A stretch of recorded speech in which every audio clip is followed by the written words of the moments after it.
Hey sword fans, I'm here to do another little short sword profile video for you. Today I'm going to be showing you two interesting examples of the 1796 Light Cavalry Sabre.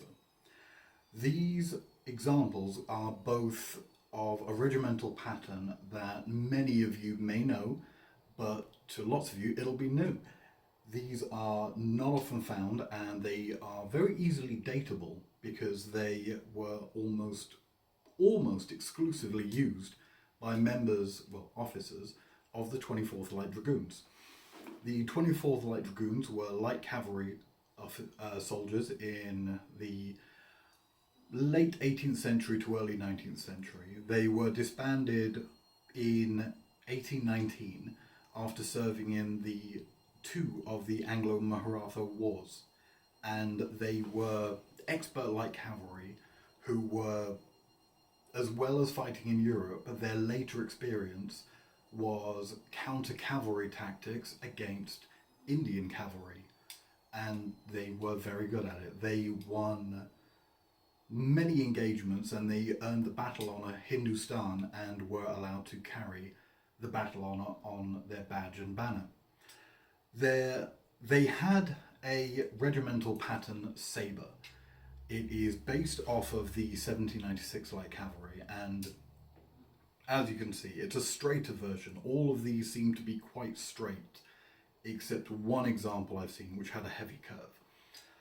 And they are, to put it simply, stunning swords.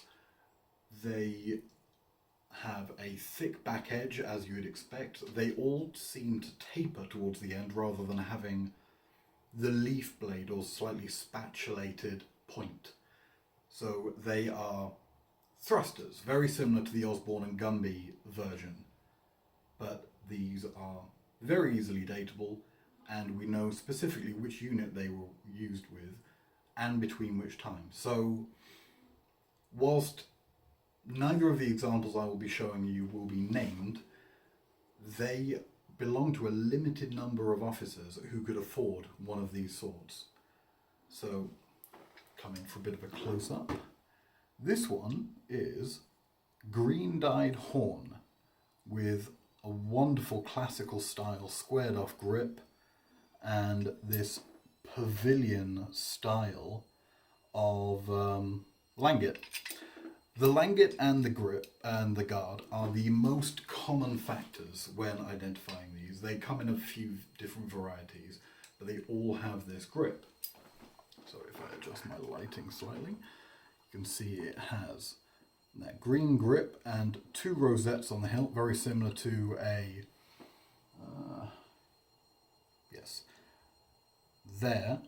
that is a Mameluke's, and they have rosettes on the grip, quite similar to this. It can be assumed that these were for more senior officers due to the expense of having a non-regulation sword, and they are just quite stunning. So this example I will draw across. It has some engravings remaining on the blade. Easier seen on this side. It's the standard foliate engravings. This example you may not be able to see the maker's mark, but I believe that is a Runkel or Solingen marking. I will have to look further into this. This is going to a good friend of mine who has been after one of these for a while. And if I can show you, look at how that sword behaves. It wants to move, it has the ability to thrust, you can get around guards. To be honest, it's just a spectacular sword. I am a huge fan of this, and the fact that it is all complete and comes with its sword knot ring. Also the green dye is very lovely. Quite a few of these have green dye, the other one does, that I will be showing you does as well. This one interestingly has a threaded pommel with a screw, and yeah, it makes for a rather wonderful sword. It's light, its balance point is quite far back, allowing for quite a lot of point control with a hefty hefty sabre, which is something you don't always see. Moving on to the second example, this one is in my own collection. And this one was for the 24th Light Dragoons, but it is an Indian sword. Quite a lot of British officers preferred or had both an Anglo and an Indian sword, and this would have been his service sabre. It is also very flashy. So if I show you there, this one is green dyed ivory. This is personal collection and not currently for sale. Has a wonderful, let me adjust my lighting again. There we go. Has a wonderful pommel cap there. In focus, there we go. And it has the same straight bar guard and the pavilion style langets. This one has a pattern welded blade. You can see the design on there. It's largely towards the edge, showing edge hardening.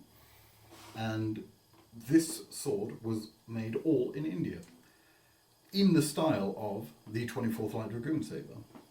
So if you can see, there is a mythical creature head. It is very reminiscent of a tiger, leading me to believe this may have been a sword manufactured in Mysore.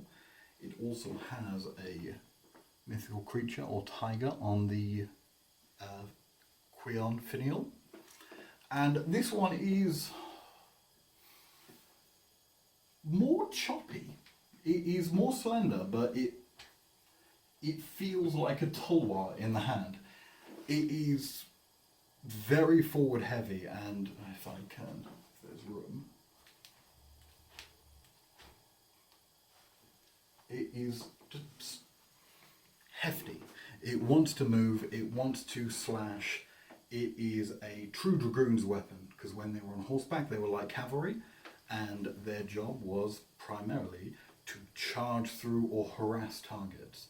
They weren't there for long engagements. They were going through, they were slashing, they were going away, and they would do it all over again.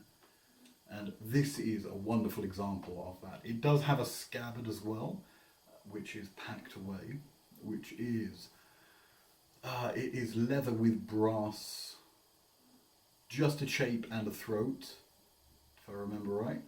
So very potentially it was worn in a sash, upside down, which is how lots of British officers would wear them when they went to native and started carrying native weapons, which, as you know if you follow me, Anglo-Indian weapons are a favourite of mine. So to display these side by side, you can see there is a slight size difference, but the balance is completely different. So the British one, definitely larger, but I would say for British swordsmanship this is more well balanced. You could use this on foot as a very defensive point forward weapon. This is just a heavy slasher. It is a gorgeous weapon, and yeah, they are both stunning examples of the type. Well, I hope you enjoyed that. I will be filming a new video on Anglo-Indian Mameluke swords. I need to get back to that series, but I have two more that I'm definitely working on, and then I will be doing another video on Anglo-Indian sabres.